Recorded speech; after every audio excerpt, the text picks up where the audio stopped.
Welcome to Pearls and Swine on Good News You Can Use. I'm Levi. And I'm Lisa. And last time we looked at what Ruth actually said, the structure, the 6 clauses, the legal weight of the oath made on the road in Moab when everything was pointing in the wrong direction. Today we need to talk about something more, I don't know, I feel a little uncomfortable. And I think it will make us uncomfortable if we listen, because the question isn't just what Ruth said. The question is when she said it. Yeah, because the when changes everything. Yeah, it does. Here's the thing. Nobody tells you about a commitment. The wedding is not when you commit to your marriage. It's just not. It's not. It's not like when you're saying those words up there. The real commitment, you say the words, but the real commitment takes feet, takes ownership, takes its place when all is not well in the marriage. Like, I don't know. How long was it for you? Down the road? I don't know. I don't want to answer that. Day 5. I always tell people Jen and I fought 364 days when we got married in that first year until we figured it out. And so, yeah. And that's what you call the exit ramp, right? Yeah. Oh, yeah.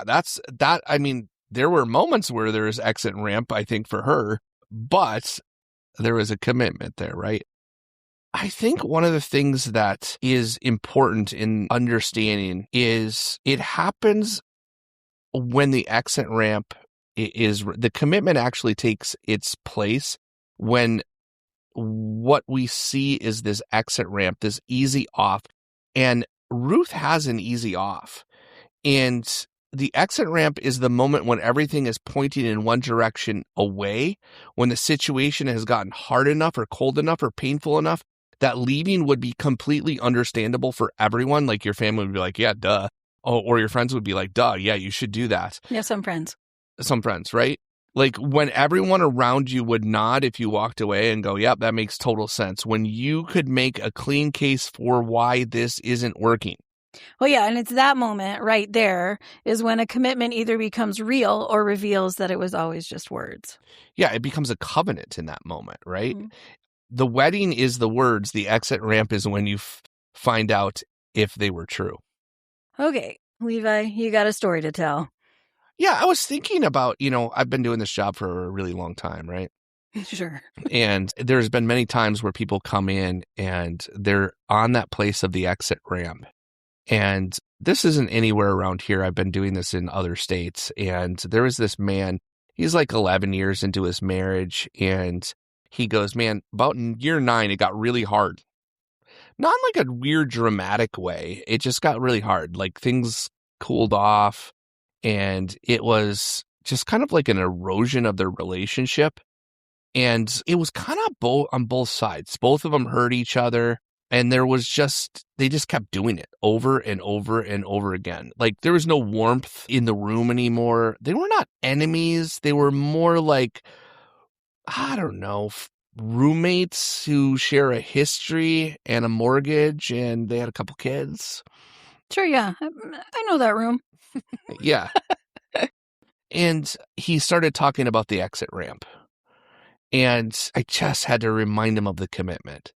Because there was no real biblical reason for the exit ramp. It was just, I don't really like her right now. And she, of course, doesn't like me right now. And what he told me, and happens, is he was honest enough to tell me that there was a woman at work that started noticing him. She was kind. She was interested. She asked questions nobody at home had asked in years. And he said, man, I feel something. And he said, man, I feel something I didn't think I was capable of feeling. And man, he was standing at the exit ramp and there was an arrow pointing, get off, get off, get off. Yeah, just one direction. Everything's pointing in one direction at that point. Yeah, everything. The loneliness for him was real. The distance at home was real. The feelings were real. Nobody was questioning that. The case for leaving or the crossing a line, it kind of was like, you got to change something here. Otherwise, this story is going to write itself. You could see what was going to happen. So what does he do? I told him, gotta go home, dude. Go home. Love your wife as Christ loves the church. And I said, you're not going to feel like it. And he went home. He went home. And he went home because 11 years ago, he realized that he made a commitment. And he decided at this ramp that with every arrow pointing the other direction, that commitment is the thing. And then? I don't think he tells his wife all of these feelings, but over the next few months, like I had been meeting with him and something shifted. Because why?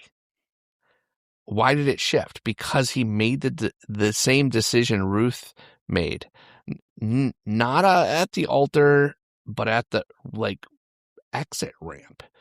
And something in him settles. He stops measuring his marriage, I think, by what is currently giving him, and he starts investing in the possibility of what could be. And I think that's what changed him in that is I think God did something in his heart, but he starts investing in the possibility that it could be because the reality is at one point he liked her enough to marry her, right? Yeah. And they liked each other. One would assume. Yeah. And I kind of tracked with him for a while, and 3 years later, that marriage, it was not the same thing. Yeah, and it wasn't because the circumstances had magically changed, right? They probably still had their jobs and their 2 kids and their mortgage. Oh, yeah. But what happened was one person at the exit ramp decided the commitment, the covenant, it was real. And that's where it really took feet for him. Okay, so how does this have anything to do with Ruth? Because Ruth was at the exit ramp. She's right there in the road. Naomi had handed her the keys. She built the full legal case. She was given Ruth everything she needs to walk away clean, with blessing, with permission, without guilt, and every arrow is pointing back toward Moab, back toward safety, back toward a life that makes sense. And then Ruth says, what does she say? Where you go, I will go. Not because it feels good, not because she understood the future, not because anyone asked her. She says it because she had decided before she knows how the story ends. That is the direction worth going. Yeah, and here's where we may step on some toes. Because I think most of us are waiting for that feeling before we recommit. We're waiting to feel the warmth before we move towards the marriage, or feel the faith before we come back to God. Waiting to feel the friendship before we pick up the phone. And we have it backwards. Yeah, the feeling isn't what produces the commitment. The commitment is what over time, through the hard seasons, produces the feeling. You don't wait until you feel it. You decide, and then you act from that decision, and then feeling usually follows the faithfulness. Yeah, Ruth does not feel her way into the oath. She decides her way into it. And maybe we should say this too. Most of us don't make a full Ruth commitment. We make an Orpah commitment with Ruth language. Yeah, we say the words. We mean them when we say them, but underneath it, we've left a little door. A private provision. I'm in unless it gets too hard. I'm staying unless something maybe better comes along. I believe unless God doesn't come through the way I expected him to come through. Yeah, and those cracked doors shape everything. You don't fight for your marriage the same way when you've quietly kept an exit, and you don't push through the dark seasons of faith the same way when part of you is already measuring the distance to the door. Yeah, a commitment with an exit clause isn't a commitment. It's an arrangement. So here's the question that we're leaving you with. Before tomorrow, where's your exit ramp right now? You know the one, the place where leaving would be understandable. Your marriage, your faith, a friendship that has cost more than it's given. What comes after your unless?